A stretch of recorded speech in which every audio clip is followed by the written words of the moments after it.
So joining me now live on this Veterans Day, a member of the House Armed Services Committee, Georgia Congressman Rich McCormick. Most importantly, he's also a veteran. He served as a Marine helicopter pilot and later as a Navy physician. Welcome back, and thank you, sir, for your service to this great nation.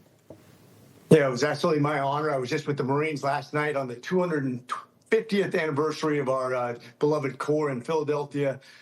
Ton Tavern is where the Marine Corps was born. It was great to just rejoice with those Marines, those fine guys who understand service and sacrifice better than most. I take great honor in that. Thank you. I can see the honor. I can see the joy in your face, and it's infectious. But I also wonder on this Veterans Day, all that you fought to preserve in terms of America's standing in the world, now maybe literally on the line, as folks like Bernie Sanders are called the center of the Democratic Party. And Bernie Sanders is saying he wants to send more Mamdanis to your home of Georgia, maybe to our viewers in Ohio, Nevada, all around this country, that socialism is about to spread. Let's break that down, really. I mean, what did we fight for in the beginning when we established this country?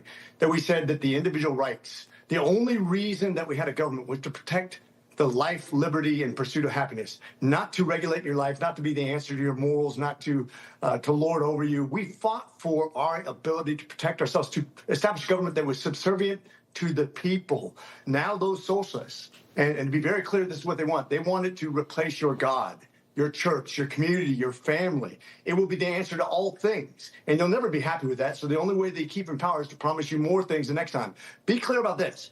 If the Democrats got everything they're asking for, they would ask for more next year. They're never satisfied because they can never spend enough of your money to buy more votes. That's a fact. So was that the key in the shutdown then, what you just articulated, that previous Republicans, whether it's presidents like George W. Bush or it was Republican leaders like Mitch McConnell, they kept giving in on these shutdowns and other matters to Democrats? Well, let's give them half a loaf. They'll move on. We'll get a win here. But instead, President Trump stuffed them and said, no, you're not getting money for illegals. And the Democrats had to crawl back into their hole. Is that what happened here? It's not just the illegals. Remember that insurance companies and big pharma make up 4 of the top 10 Fortune 500 companies in America. They're making 230% more since before the Affordable Care Act. This is about stuffing the pockets of big lobbying agencies. And remember that 2 of those people are Georgia senators in the swing state of Georgia, and realize that Warnock in his last election was the biggest recipient of health care dollars in the United States, with almost $1 million stuffed in his pocket that year alone. This is about big business and this farce that somehow or another billionaires are on the Republican side. Way more billionaires give way more money to the Democrat Party than the Republicans. That's a fact. Look it up. Absolutely. 2 other quick ones. So the president said last night that Schumer tried to break the Republicans, but basically Schumer got broken by this president and Republicans like you. Your reaction? We're fighting back. This is about service, sacrifice, understanding. We, the people, have to stand up for ourselves. We can't give in to big government. We can't give in to more debt. We can't burden our future generations with something they can't pay. It will ruin our country, guys. This is the fight of a lifetime. That's why I'm here. That's why I took a big pay cut. That's why I continue to serve the American people, because I believe in this fight. This is the fight of our generation. We have to stand up now, or we'll never be able to secure our future generations and the promise that we gave them, that the government was to protect them, not to lord over them. Yes. And finally, that service, as I said at the top, for you, started with serving in the U.S. military. Here's the president today at Arlington Cemetery talking about the significance of Veterans Day. Everything we have, everything our country has achieved has been purchased by the muscle, spine, and steel of the United States military.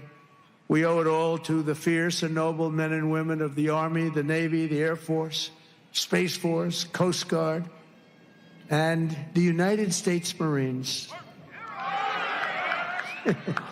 Here's a guy.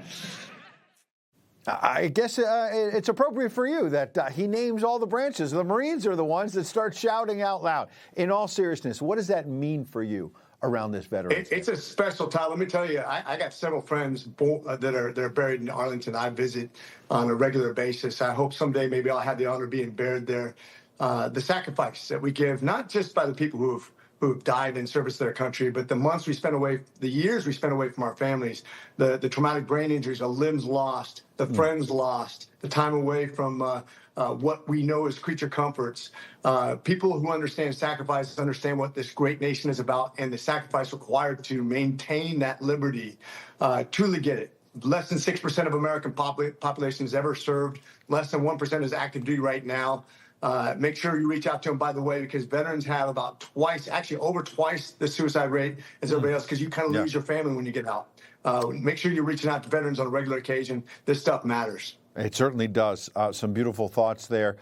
Though in terms of you in Arlington National Cemetery, we need you in this fight a lot longer. So we're going to put that thought aside for now. But we appreciate your service to this great nation. Congressman Rich McCormick, thank you, sir. Semper Fi. Thank you.